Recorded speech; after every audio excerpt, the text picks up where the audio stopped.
Well, Derek, here's the thing. Winnipeg has the only other full-fledged Banditos chapter outside of southern Ontario.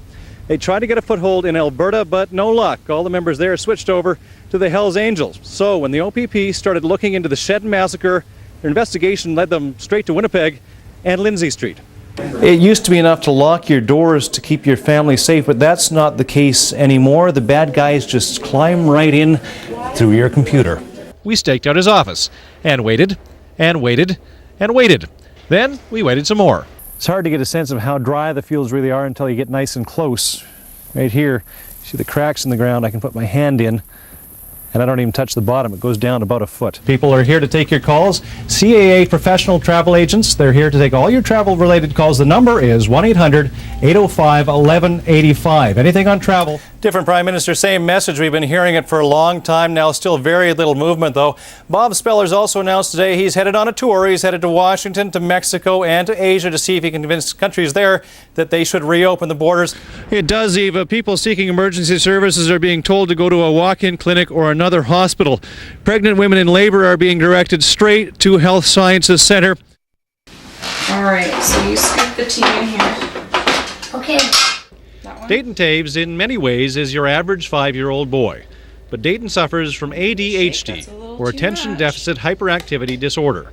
Until about a month ago, Dayton received special help at River Roads Childcare at St. Amant. I trusted them because they were in the St. Amant Centre.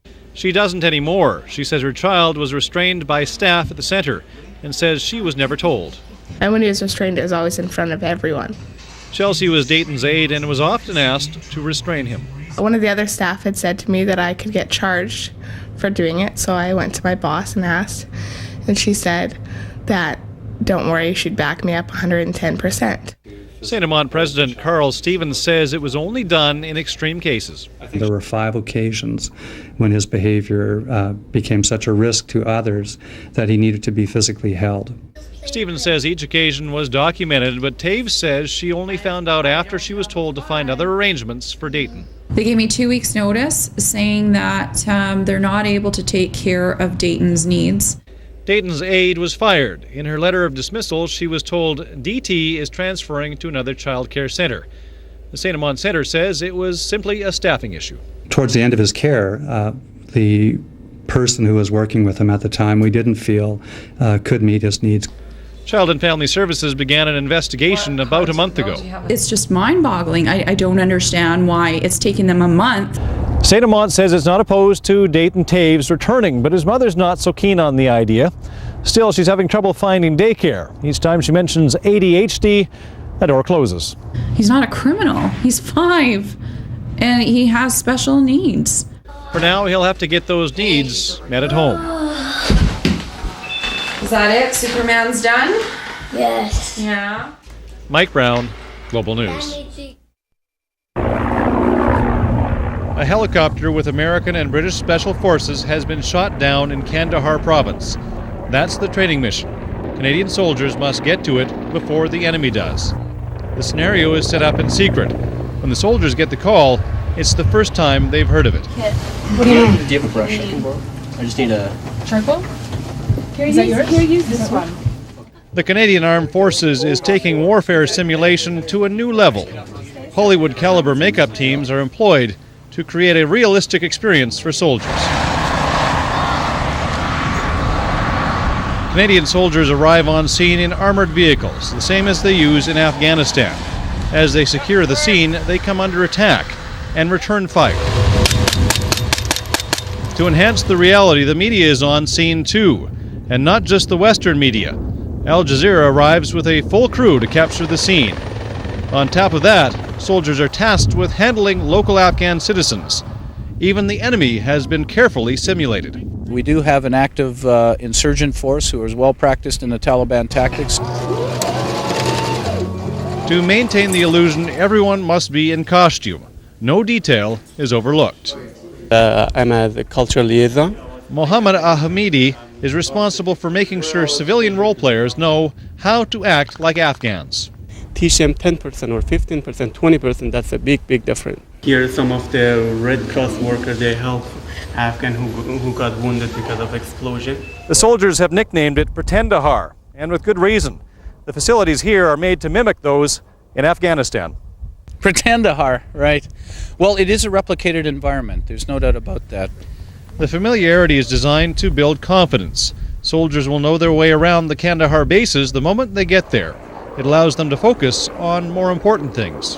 Counterinsurgency operations are the most complex operations that one can undertake. Is that Dada? Hi, Kirsten. Say hi. Come here, big man. Sergeant Tim Seeley hasn't been home since summer. Now he and his family will have a few months together before he deploys to Afghanistan. He's one of dozens of Manitoba-based reservists set to see action early next year. I feel prepared to go, and all the reservist soldiers here volunteered for the mission. Seeley and other Manitoba soldiers have put their lives on hold to augment the full-time forces. They've been training for anything that comes their way, including combat. This is the largest deployment of reserve forces since the Second World War. Currently, there are over 500 reservists deployed in what the military calls Task Force 108. That number continues to rise. It's growing. The size of the reserve contribution is growing, and that is a good thing because we couldn't do it without them. Seeley will be a member of the Provincial Reconstruction Team, tasked with helping to rebuild the war-ravaged country. Mission to Afghanistan may be just 6 months, but that's not the real commitment. It's going to be almost an 18-month commitment by the time we get back from the mission. A lot to ask from these weekend warriors, but a sacrifice they're happy to make for their country. Mike Brown, Global News, Wainwright, Alberta. There's something special behind these washroom doors, something unique to the Winnipeg Arena, something for men. It's called the Trough. If you've ever used it, you'll never forget it. Oh, I'm going to miss the Trough. That's like an institution. Yeah, I loved it when I was a kid, going with my dad. Plunk, put the kid up there. Quicker and easier. Don't have to wait in line. Never felt comfortable using it. No. I didn't like the sharing of the visuals there. I've never experienced anything like that before. I've never heard of the Trough. The Jets used to be famous for their European players, but when European at the Trough, this is how it works. An engineering marvel. Very inexpensive to design and build and maintain. So from an engineering point of view, I mean, that's what you're looking for, isn't it? If you're one of those who's going to miss the Trough, be assured that's perfectly natural. It's a male bonding experience that has been sanitized, just like the spittoon is gone and now the try is gone. And it is a sense of continuity. Steady stream, so to speak. Exactly. And for the women in the crowd who just don't get it, definitely a guy thing. The men's room at the new arena is very nice. It doesn't have a trough. If you're suffering separation anxiety, Saturday night's game will be the last chance to relieve it. Mike Brown, Global News, Winnipeg. The Evening News with Mike Brown. Good evening, thanks for joining us. The idea of a new football stadium is gaining momentum, and it's going to need it. You see, at this point, the federal government has pledged no financial support. The province has said only that it'll do its part. Now there's talk of moving the stadium away from the Polo Park area to Point Douglas. Good day. David Asper was meeting with members of the Point Douglas Residents Committee today. He's talking about the possibility of planting a football stadium in their area. It's that promise of revitalization that has the federal government warming up. Today, Asper's hoping to gain support of potential neighbors. In order for us to, be able to make an intelligent final decision, you got to listen to what people who may be affected have to say about it. Now, it's said the devil is in the details. Treasury Board President Vic Taves says the idea of a stadium that ties into downtown revitalization is something he can get behind, but there's still the issue of actually getting there in the first place.